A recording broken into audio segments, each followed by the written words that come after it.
Madam Speaker.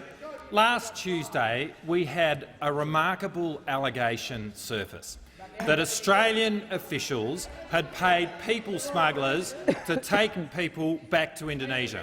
Now, in this area of policy, Madam Speaker, there are often some pretty amazing claims that are made out there. We tend to take them with a grain of salt, and the idea that our government would be paying people smugglers to take people back to Indonesia certainly ranked amongst those proposals which would seem to be utterly outlandish. And so, not surprisingly, when the question is put to the Immigration Minister, he answers no, never happened, nothing to see here.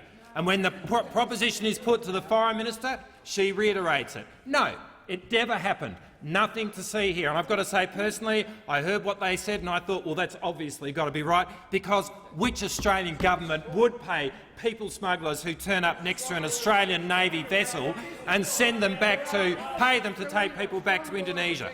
But then, Madam Speaker, we see an absolutely astounding interview conducted by the Prime Minister with Neil Mitchell on Friday, where when these allegations were put to the Prime Minister, rather than repeating the flat denial,